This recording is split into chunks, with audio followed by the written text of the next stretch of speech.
গুটি কয়েক ছেলের নয়, জুলাই আন্দোলন ছিল সব বয়সী মানুষের মন্তব্য মির্জা ফখরুলের। শত নিপীড়নেও দলের কেউ আত্মসমর্পণ করেনি। শুধুমাত্র কোনো কয়েকটি দল, কয়েকটি ছেলে ছাত্র নয়, সেই 5 বছরের শিশু থেকে শুরু করে 90 বছরের বৃদ্ধ পর্যন্ত সেদিন এই ফ্যাসিস্ট হাসিনার বিরুদ্ধে রাস্তায় নেমে এসেছিল বন্ধুগণ। ভোটের অনুপাতে সংসদের উচ্চকক্ষ চায় এনসিপি। জামালপুরে জানালেন নাহিদ ইসলাম, দাবি না মানলে জুলাই সনদে স্বাক্ষরের বিষয়ে ভাববে দল। উচ্চকক্ষ আমাদের ক্ষমতার ভারসাম্য এবং জবাবদিহিতার জন্য অত্যন্ত গুরুত্বপূর্ণ। সে বিষয়ে এখনো ঐক্যমত আসেনি।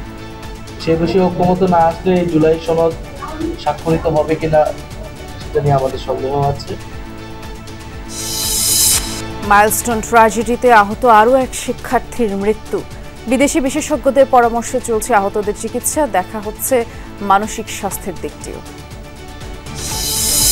জুলাই অভ্যুত্থানের প্রথম শহীদ আবু সাইদ হত্যা মামলায় 30 আসামির বিরুদ্ধে অভিযোগ গঠনের শুনানি আজ। ট্রাইব্যুনালে বেরোবির সাবেক ডক্টর সহ 4 জন। ফরেন সার্ভিস একাডেমিতে ফায়ার অ্যালার্ম বেজে ওঠায় ঐকমত্য কমিশনের বৈঠকে ছন্দপতন। আজই সব দলগুলোকে পাঠানো হবে জুলাই সনদের খসড়া।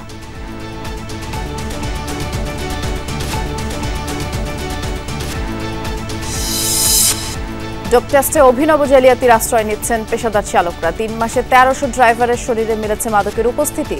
সড়ক দুর্ঘটনার ঝুঁকি বাড়ার শঙ্কা। আমাদের ওয়াশরুমের কোনো দরজা নাই, পানির ব্যবস্থা টোটালি বন্ধ, কারণ পানি দিলে তারা পানি মিক্স করে, এতে স্যাম্পল ইনভ্যালিড আসে।